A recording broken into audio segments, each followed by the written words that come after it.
আলাইকুম, আমি নাজমিন। তোমরা সবাই কেমন আছো? আলহামদুলিল্লাহ আমিও ভালো আছি। আশা করছি তোমরাও ভালো আছো, সুস্থ আছো। তো দেখো সকালবেলা চলে এসেছি। আম্মু আজকে কিছু একটা বানিয়েছিল, তাই ডাকছিল। আমি এসে দেখছিলাম যে কি বানিয়েছে। এসে দেখছি নারকেল পিঠা বানিয়েছে। দেখো নারকেল পিঠা বানিয়েছে। তো আমি তেল দিয়ে ভাজতে বারণ করছিলাম, কারণ এমনি খেতে ইচ্ছা হচ্ছিল, ওই জন্যই।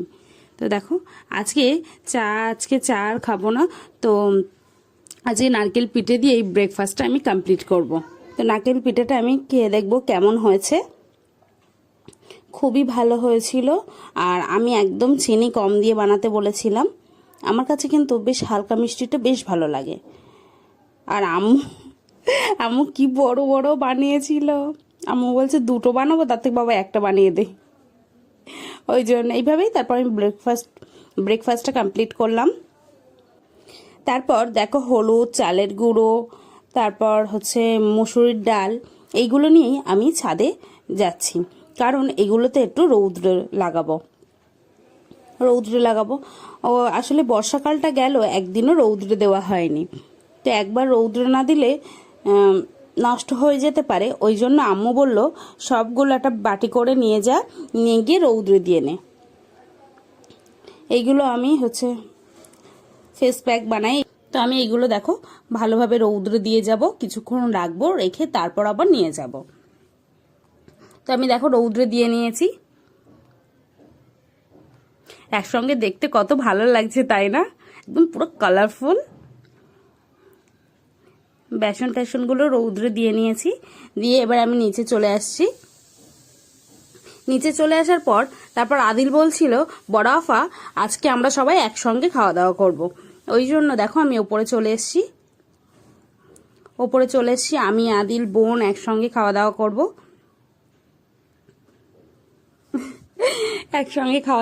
দেখো উচ্ছে নিয়ে নিয়েছি, উচ্ছে আর মাংস নিয়ে নিয়েছি। তো এইটা দিয়ে খাওয়া দাওয়া করব। ওইদিকে আমাদের আদিলও খাওয়া দাওয়া করছে, আমার ভাই আর আমার বোনও খাওয়া দাওয়া করছে। একসঙ্গে খাওয়া দাওয়া করছিলাম আর ওরা শুধু হাসাচ্ছিল, আমি ভিডিও করছিলাম তাই। তো তারপর ওদের কথা আমি ইগনোর করে আমি ভিডিওর দিকে মনোযোগ লাগালাম। তো এইভাবেই আমি খাওয়া দাওয়া করে নিচ্ছিলাম দুপুরবেলার লাঞ্চ। অন্যদিন তো আম্মুর সাথে খাওয়া দাওয়া করি, তো আজকে ভাই বোনদের সাথে খাওয়া দাওয়া করছি। আর আদিল বলছিল আমি একটু ভিডিও আসবো। আমি বলছি না আসিস না, তুই তো খালি গায়ে আছিস, আসিস না। তো ভীষণ রাগ করছিল। তো এইভাবেই আমি খাওয়া দাওয়া করে নিচ্ছিলাম, দুপুরবেলা লাঞ্চ কমপ্লিট করছিলাম। আর বোনকে বলছিলাম কিরে উচ্ছে নিবি? বলছে না আমি তিতো খাবোই না।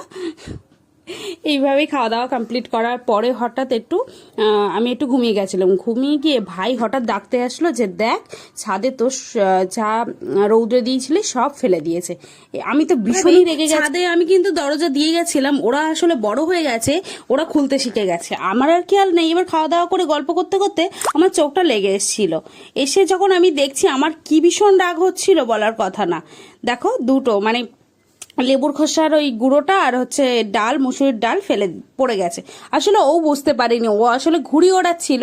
আর ঘুড়ি ওড়ালে তো জানোই ঘুড়ির দিকে মন থাকে, ও খেয়াল করতে পারেনি, ওর পা লেগে গিয়ে নষ্ট হয়ে গেছে। কি আর করা যাবে, আমি নিচে নিয়ে চলে এসেছি। একটু বকা দিয়েছিলাম, তারপর নিচে নিয়ে চলে এসেছি। আর যেটা পড়ে গেছে সেটা তো আর নোমা যাবে না, ওটা আমি ফেলে দেবো। দেখো আমি নিচে নিয়ে চলে আসার পর তারপর রেখে দিলাম, সব চাপা দিয়ে রেখে দিলাম। রেখে দেওয়ার পরে আবারও ছাদে চলে এসেছি। ছাদে চলে এসে দেখছি আমার ড্রাগন গাছের ফুলটা নষ্ট হয়ে যাচ্ছে, হলুদ হয়ে যাচ্ছে। প্রথমবার ফুল এসছে হয়তো এই গাছে, ওই জন্যই এরকম হচ্ছে। আর কি ভীষণ যে রৌদ্র পড়ছে বলার কথা না। তো রৌদ্র পড়ছে ওই জন্য হয়তো নষ্ট হয়ে গেছে। কি কারণে নষ্ট হয়েছে আমি জানি না। তো ঠিকই আছে, সবটা তো আর টিকবে না। তো এটা ভেবেই তারপর হঠাৎ দেখছি আজকে ড্রাগন গাছের ফুল দেখো ফুটতে পারে। ফুলটা কিন্তু ফোটার মতো হয়ে গেছে। আমার তো দেখে বেশ ভালো লাগছিল, অনেকদিন পরে ফুল ফুটবে। এটা যে কি আনন্দ তোমাদেরকে আমি কিভাবে বোঝাবো। ভীষণই আনন্দ। যাদের গাছ আছে তারা তো অবশ্যই জানো যে কি পরিমাণে আনন্দ হয় ফুল ফুটলে। তো তারপর হঠাৎ দেখো জবা ফুল গাছে আগের দিন যে জবাটা ফুটেছিল সেটা কেমন হয়ে গেছে, মানে মুড়ে এসেছে, নষ্ট হয়ে গেছে। তো আমি ওটা আবার মাটিতে ফেলে দিলাম। আর বোন হঠাৎ বলছে, আপা ফুচকা খাবে? তাই বলছি হ্যাঁ। তারপর আমরা সবাই মিলে একসঙ্গে ফুচকা খেলাম। আজকে কিন্তু বোন ফুচকা খাওয়াবে। দেখো ফুচকা নিয়ে চলে এসছি। ফুচকাটা বেশ কি সুন্দর লাগছে না? বেশ ভালো লাগছিল। আর তারপর আলু মাখা, আর এইদিকে তেঁতুল জল নিয়ে চলে এসছে, তেঁতুলের পানি নিয়ে চলে এসছে। নিচে এসছিল, আর ওই জন্য বোন বলছে যে তাহলে নিয়ে আসি, সবাই মিলে একসঙ্গে খাওয়া যাবে। তো আমার ভাইও বলল যে আপা নিয়ে আয়, খাবো। তো দেখো ফুচকা খেতে কার না ভালো লাগে, তাই না? তো দেখো আমি যেহেতু ভিডিও করছিলাম, তো আমি বললাম যে তুই তাহলে একটা ফুচকায় আলু ভরে তারপর দে। তো ও দিয়ে দিল। দেখো এবার আমি খেয়ে দেখছি যে কেমন। আর ফুচকা খেতে আমাদের খুবই ভালো লাগে, অ্যাকচুয়ালি সবারই খুব ভালো লাগে। তো বেশ টকটক ছিল, বেশ ভালো ছিল। কিন্তু অন্যদিনের মতো ফুচকাটা বেশ মচমচে ভাবটা ছিল না, হালকা ছিল। তো এমনি টক আলু সবই ঠিক ছিল, শুধু ফুচকাটা একটু মচমচে হলে খুবই ভালো লাগতো। তো দেখো আরেকটা দিল, তো আমি আরেকটা খেলাম। আমি বেশি খাইনি, 2-3টাই খেয়েছিলাম। দেখো আদিলও বলছে যে আমিও খেয়েছি, আমিও খাচ্ছি। তো এইভাবেই আদিলও খাচ্ছে। আর ও ভিডিওতে আসতে খুবই ভালোবাসে। আমি ভিডিও করছিলাম, কেমন মুখটা এগিয়ে আনলো। তারপর এইভাবে দেখো আদিল আর আমার ফুচকা খাওয়া হয়ে গেল। তারপর ছাদে চলে যাব। ছাদে আজকে ফুল ফোটার কথা আছে, ওই জন্যই ছাদে চলে যাব। তো এখানে একটু সবার সাথে গল্প করছিলাম, আর ওরা আমাকে এত হাসাচ্ছিল যে আমি 32টা পাটি বের করে হাসছিল। এমন একটা কথা বলেছে, আমার এত হাসি লেগে গেছিল। তো তারপর ছাদে চলে আসলাম। দেখো ছাদে চলে এসে একদম ঘুটঘুটে অন্ধকার অন্ধকার। তো এর মাঝখান দিয়ে আমরা 3জন মিলে চলে আসলাম, বোন, ভাই আর আমি। দেখো ফুলটা ফুটেছে, কিন্তু তেমন একটা ফোটেনি, হালকা মতো ফুটেছে। মানে কি ব্যাপার, টাইম তো হয়ে গেছে, এরকম ফুটছে কেন? হয়তো রৌদ্রের জন্য ফুলগুলো কি এরকম হচ্ছে, বুঝতে পারিনি। দেখো ফুলটা যতই এরকম হোক, তাও কিন্তু বেশ ভালো লাগছে, তাই না?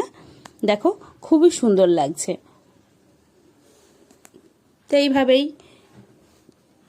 ফুলটা হয়ে গেল, বেশ ভালোই লাগছে, আমার কাছে বেশ ভালো লাগছিল। দেখো কত সুন্দর, একদম সাদা ধবধবে, খুবই ভালো লাগছিল। তো আদিল বলছিল দেখো বরফা, এই ফুলটা কিন্তু খুব ভালো লাগছে। তারপর আমি আর আদিল নিচে চলে আসছিলাম। দেখো নিচে চলে আসছি, ও আর আমি। ওর হাতে ঘুড়ি ছিল, ঘুড়িটা ফেলে তাড়াতাড়ি চলে আসলো। দেখো আমার বোন এত দুষ্টু, ও লাইটটা অফ করে দিয়েছে। তো এইভাবেই আমার ভিডিও যদি ভালো লাগে অবশ্যই সাবস্ক্রাইব করবে, লাইক করবে, কমেন্ট করবে, শেয়ার করবে। কমেন্টে অবশ্যই জানাবে কেমন ভিডিও দেখতে চাও। আর আমার ভিডিও যদি ভালো লাগে অবশ্যই সাবস্ক্রাইব করবে। নেক্সট ভিডিও দেখা হবে।